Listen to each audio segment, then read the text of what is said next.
suddenly discovered countless new things to worry about. You tried fluffing up the pillow and rolling over to get more comfortable, but soon enough you began thinking again. As the night ground ever onwards, your strength progressively drained away, leaving you feeling fragile and broken. By the time the alarm went off, you were exhausted, bad-tempered, and thoroughly miserable. Throughout the next day you had the opposite problem. You wanted to be wide awake, but could hardly stop yawning. You stumbled into work, but weren't really present. You couldn't concentrate. Your eyes were red and puffy. Your whole body ached and your mind felt empty.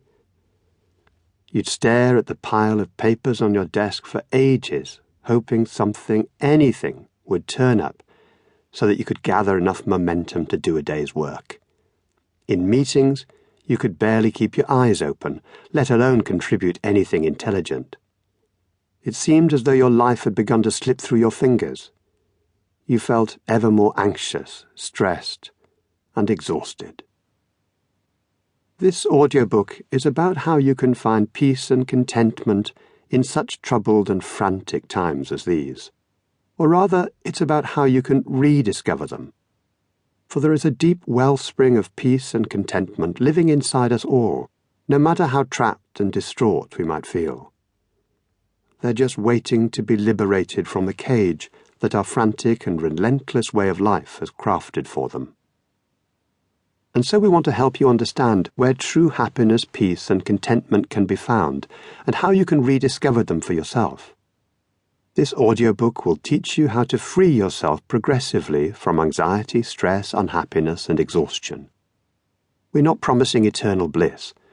Everyone experiences periods of pain and suffering, and it's naive and dangerous to pretend otherwise.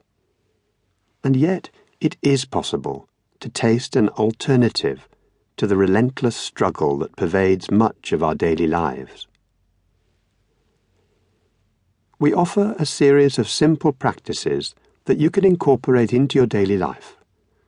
They are based on Mindfulness-Based Cognitive Therapy, MBCT, which grew out of the inspiring work of John Kabat-Zinn at the University of Massachusetts Medical Center in America. The MBCT program was originally developed by John Teasdale in Cambridge, Zindel Siegel in Toronto, and myself, Mark Williams. It was designed to help people who had suffered repeated bouts of serious depression to overcome their illness. Clinical trials show that it works. It's been clinically proven to halve the risk of depression in those who have suffered the most debilitating forms of the illness. It's at least as effective as antidepressants and with none of their downsides. In fact, it's so effective that it's now one of the preferred treatments recommended by the United Kingdom's National Institute for Health and Clinical Excellence. The MBCT technique revolves around a form of meditation that was little known in the West until recently. Mindfulness meditation is so beautifully simple that it can be used by the rest of us to reveal our innate joie de vivre. Not only is this worthwhile in itself, but it can also prevent normal feelings of anxiety, stress, and sadness from spiraling downwards into prolonged periods of unhappiness and exhaustion, or even serious clinical depression.